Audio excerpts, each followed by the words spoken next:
Isang magandang mapagpalang araw muli sa ating lahat mga boss, and welcome back to my YouTube channel. Sa episode ng vlog namin na to ay papakita namin mga boss ang ginagawa namin ngayon. Bali ang dahilan kung bakit kailangan po naming alisin yung aquarium dito dahil po nagamit na po namin yung lamesa na pinaka-center table po ng salas. Alright, sala lang po dahil iisa lang po siya. So ayan, medyo makalat dito sa loob ng bahay. Pangalawa, for sure, medyo magpuputik dito sa loob ng bahay. Gawa nga ng yung mga tubig na nalalaglag at naapakan. Magdudumi po sila. Medyo pagpasensyahan nyo lang po yung area po namin, lalo po yung liwanag. Gawa nga po ng maliwanag dito sa tapat namin. Yung sikat po ng araw ay nakatutok po sa camera at doon po sa aquarium mga boss. So inahayaan lang natin si Boss Joshua na gawin yung ginagawa niya ngayon na pag-aalis ng ating mga isda. So yung mga isda na yan is mga mulis po. So isi-sit up po namin yan, ililipat po namin sa kabila.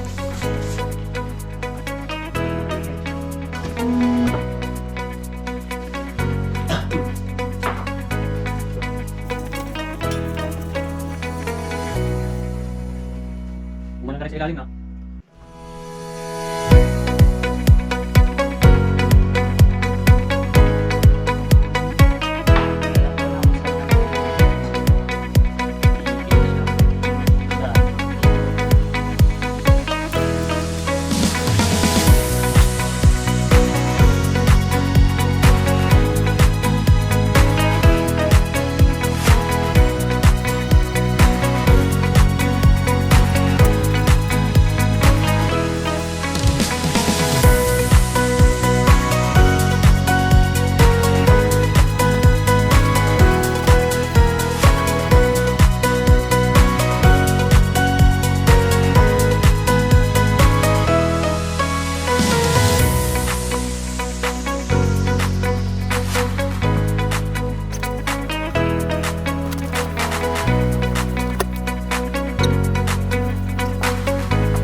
So ayan po si Joshua, kung nakikita nyo mga boss, pagpasensyaan nyo na po kung nakahubad po siya at wala pong ipang taas na damit.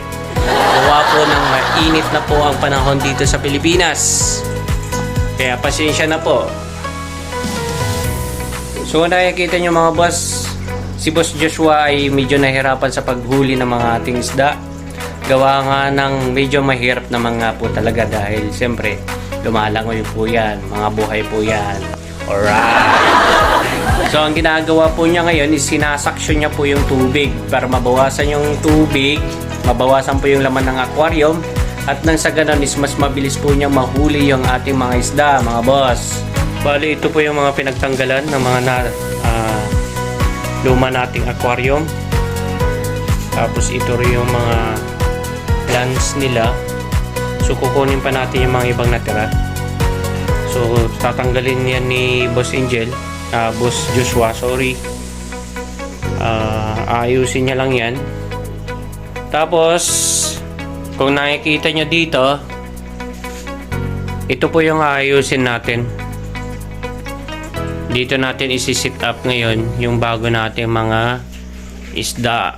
Pero wala pa naman tayong ilalagay na isda, pero ayusin na lang natin siya. Ila-landscape natin siya para kahit pa paano malagyan na ng tubig, may stock yung tubig, para kung mayroon man na tayong mga ilalagay na isda dito, for goods na sa kanila na maging okay yung tirahan nila.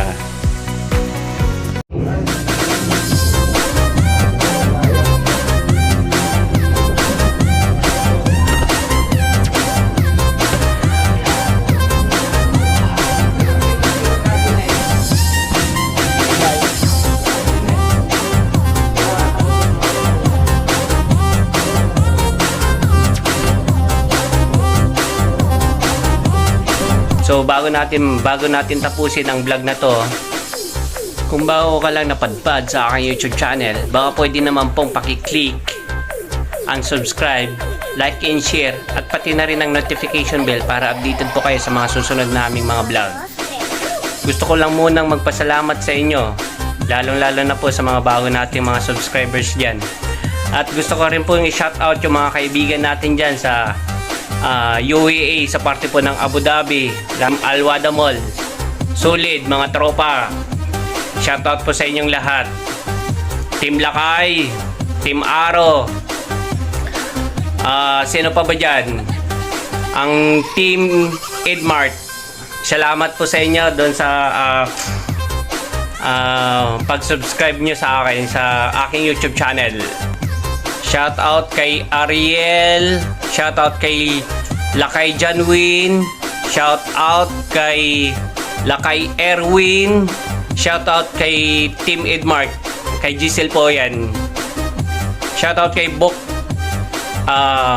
Paing. At saka shoutout din po kay Kuya Jimmy Ilaya at sa asawa niya. Ingat po kayo dyan, kuya. At sana kita-kita din tayo pag-uwi niya dito. Salamat.